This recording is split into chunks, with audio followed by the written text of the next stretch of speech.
was diagnosed with chronic schizophrenia, depression disorder and anxiety disorder. During then, in 1993, we didn't receive public education about mental health. I felt that I was a lesser human being in a sense. I'm co-caring together with my mom, my maternal grandmother, and she has been diagnosed with Alzheimer's disease. She is 86 years old now. I think the symptoms first surfaced as early as 10 years ago, but it got pretty bad in the last 5 years. She wanted to dry some clothes. I stopped her and I said, "No, Grandma, you can't shine clothes, it's very dangerous." And she started crying and yelling like a little child who's going through a tantrum. Her crying and yelling didn't stop because she was saying that we didn't give her dignity. And these are moments that it really toys and really pulls you apart as a human being, because the word like, "you don't respect me anymore," but actually you respect her so much that you don't want her to do that activity. Is so dangerous. I'm Elsie, a caregiver for my son, who was diagnosed 8 years ago with schizophrenia. I find him behaving in a weird manner, like for example, he smiles to himself for no reason. After a few times, I feel that it's not quite right.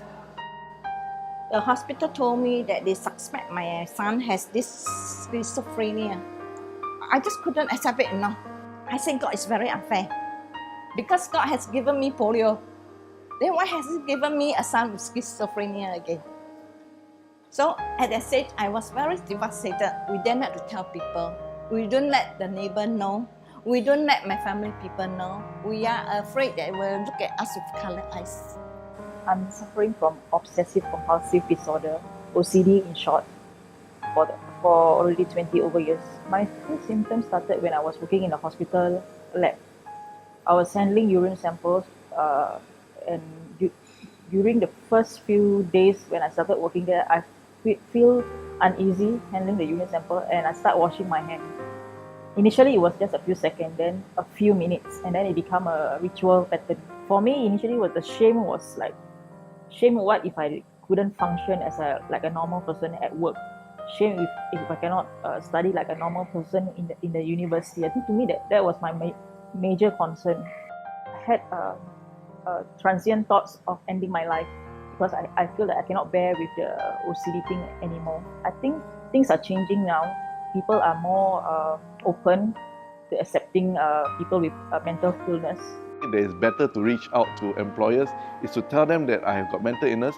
If they want to employ me, means that they are willing to accept me, number one. Number two, if they accept me, they are willing to invest in me, in my recovery, and me being a productive staff to the organization. When I was attending those family support group, we have other caregivers. Then I find that, oh, after all, I'm not alone, you know.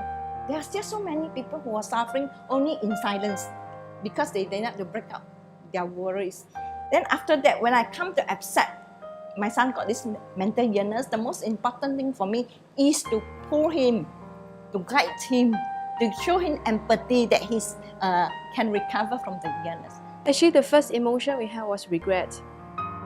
Why didn't we sought treatment earlier? But because we had so little understanding of Alzheimer's then. You need to be well so that the whole family will be well. So because of that, I realized that mental illness is real, but recovery is a choice. Be compassionate to yourself. Don't be too hard on yourself. I would say to all my fellow OCD sufferers out there, come forward, seek help. When there's a will, there's a way. When there's a hope, there is recovery. So I would say that do not give up, and it's nothing to be ashamed of. For 15 months, I did not acknowledge us until one Friday, he come and talk to his daddy. He said, "Thank you, Daddy, for not giving me up." And I find that this is the most significant sign in my life as a caregiver, because you can see improvement, you know. They are well known. They know what you are doing. It's just that maybe at that time when they have illness, they just cannot express.